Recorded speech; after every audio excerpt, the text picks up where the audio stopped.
Hello guys, welcome back to my YouTube channel. और आज हम बात करने वाले एक बहुत ही ज्यादा इंटरेस्टिंग और इंफॉर्मेटिव टॉपिक पर। जैसा कि आपको पता है, मेल की बॉडी में एक फ्लूइड बनता है, एक लिक्विड बनता है जिसे वीर्य कहते हैं।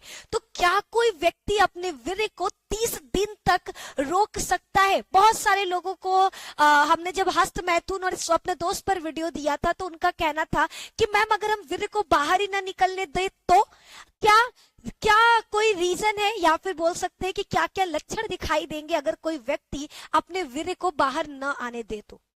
सबसे पहले ये जानेंगे कि क्या वीर्य को रोकना पॉसिबल है। तो आपको बता मैम दें, ने हाँ, कितने अच्छे से कई जगहों समझाया पर आपको मिलेगा इसका जवाब नहीं कि वीर को देखो, कैसे जैसे काबू में आपका रखे। नल चालू कर दूं, ठीक है, आप नल को चालू कर दीजिए, पानी गिर रहा है। एक बायोलॉजी समय का ऐसा आएगा बेस्ट जब पानी, जब मैम है डब्बा पूरा पलटी भर जाएगा तो जिसका पानी नाम क्या होगा, निधि नीचे मैम की है। तरफ गिरने लगेगा। सेम वैसे ही मेल के बॉडी में हर समय वीर्य बनता रहता है, और जब वीर्य की मात्रा, क्योंकि वीर्य को कहीं पर भी स्टोर नहीं किया जा सकता, याद रखिएगा, ये वीर्य का मैम कोई काफी स्टोरेज बॉक्स नहीं है, वो एक जगह छोटी सी थैली के अंदर प्रचलित बन है, रहा है, जो उसी कि के अंदर है। फिजिक्स वाला में जैसे ही वीर्य का पढ़ाते मात्रा हैं, आप ज्यादा लोग होता जानते है होंगे। वो अपने आप मेल के शिश्न से निकल जाता है, जिसे हम लोग वो स्वप्न दोष कह सकते हैं कि स्वप्न दोष के दौरान निकल जाए, हस्त मैथुन के दौरान निकल जाए, या फिर सेक्सुअल एक्टिविटी के दौरान निकल जाए। लेकिन ऐसे में सवाल आता है कि अगर हम अपने वीर्य को बाहर ही ना निकलने दें, हम स्वप्न दोष ना करें, हम कहीं पर भी सेक्सुअली एक्टिव ना हो, हम मस्त हस्त मैथुन ना करें, तो क्या फिर हम अपने वीर्य को रोक सकते हैं? तो इसका जवाब है हाँ, वीर्य को रोका जा सकता है। हाँ, मेल अपने शरीर में 30 दिनों तक वीर्य को बाहर निकलने से रोक सकता है, लेकिन यह कई कारकों पर निर्भर करता है। जैसे रोक तो सकते हो, लेकिन इसके लिए कई कारक जिम्मेदार है। जैसे पहला है आत्मनियंत्रण। सिर्फ बोल देना आसान होता है कि हम 30 दिन तक वीर्य को निकलने नहीं देने वाले, लेकिन इसको करने के लिए सबसे पहले आपका कंट्रोलिंग पावर हाई होना चाहिए, आपका सेल्फ कंट्रोल अच्छा होना चाहिए। वीर्य को बाहर निकलने से रोकने के लिए आत्मनियंत्रण बहुत ज्यादा जरूरी है। दूसरा कारक है शारीरिक और मानसिक स्वास्थ्य।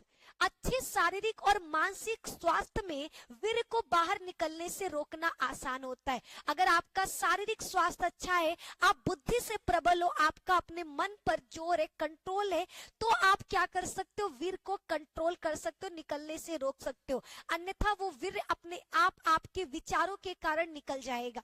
तीसरा, यौन अनुभव। जिन लोगों को यौन अनुभव अधिक होता है वो वीर्य को बाहर निकलने से रोकने में अधिक सक्षम होते हैं। चौथा है उम्र।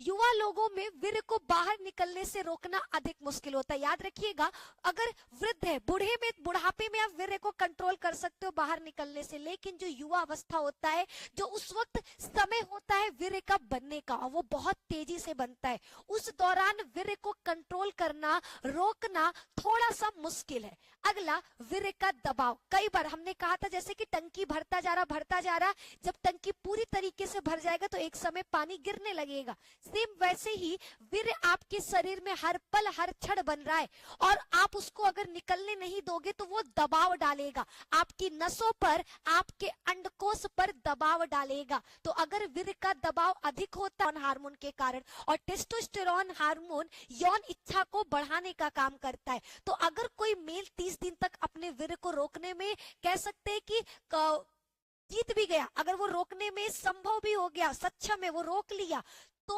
उसके शरीर में यौन इच्छा में वृद्धि हो सकती है, उसके अंदर यौन भावनाएं बढ़ सकती हैं। नींद में खलल, वीर्य रोकने से नींद में परेशानी हो सकती है, हो सकता है, देखो आप वीर्य को रोक रहे हो, कोशिश पूरा किए हो, तो ये आपके सपने में आए आपके छोटे से सेक्सुअल एक्टिविटी, छोटे से सेक्सुअल ख्याल के कारण क्या देखने को मिल सकता है, वीर्य रसखलन, जिसको हम लोग स्वप्न दोष कहते हैं। इस वीडियो में क्या समझे आप कमेंट में ज़रूर बताइए। क्या इससे सीख मिली है?